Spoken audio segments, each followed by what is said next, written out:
Whistle சத்தம் சும்மா எதிர்கட்சி ஆளுங்களை விசில் விசில் அடிக்குது போல இருக்குது. ஒரு 2 இன்ச் விசில் சத்தத்தையும் அவங்களால தாங்க முடியலையே. வருகிற இந்த காலகட்டத்தில் நிரந்தர முதலமைச்சராக தளபதி விஜயகாந்த் அவர்கள் அப்படின்னு சொல்லி தமிழ்நாடு முழுவதும் கூப்பாடு. என்ன பண்ண போறீங்க? உங்க மறைமுக மோடி ஐயா அவர்கள் கிட்ட மூட்டை மூச்சு கட்டி ஓட போறீங்களா? கூடிய சீக்கிரம் நடக்கும். அதுக்கான வேலைகள் நடந்து கொண்டிருக்கிறது.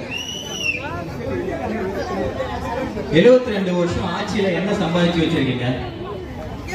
ஊழல் பண்றோம் அப்படின்ற பேர்ல கோடி கோடியா கொள்ளடிச்சு வச்சிருக்கீங்க. கொள்ளையடிங்க அப்படின்ற பேர்ல 41 பேரை கொலை பண்ணி வச்சிருக்கீங்க. ஆனா 1.5 வருஷத்துல நாங்க என்ன சம்பாதிச்சு வச்சிருக்கோம் தெரியுமா?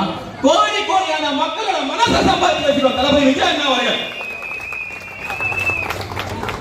நம்ம நாட்டுக்கு சுதந்திரம் வாங்கி கொடுக்க எப்படி போராடினாங்களோ, நல்ல நல்ல தலைவர்களோட ஹிஸ்டரி இன்னைக்கு எப்படி எழுதப்பட்டுச்சோ, வருகின்ற காலகட்டத்தில் வரலாற்றில் தளபதி விஜயகாந்தோட ஹிஸ்டரியும் எழுதப்படும். அது உறுதி.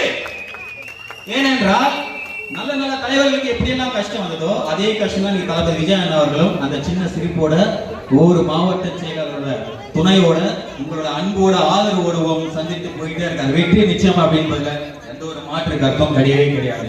கடைசியா ஒண்ணு சொல்லிக்கிறாங்க, கடல்ல குண்டுசி போட்டு தென்னை எப்படி கிடைக்காதோ அது போல 2026 தமிழ்நாட்டின் நிரந்தர முதலமைச்சராக தளபதி விஜயகாந்த் அவர்கள் கிடைக்க மாட்டார் அப்படின்றது உறுதி.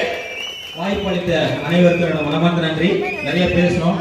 என் அண்ணன் தம்பி அனைவரும் மலையில நிறைய எனக்கு ஆசை இல்லை. வெற்றி நிச்சயம்.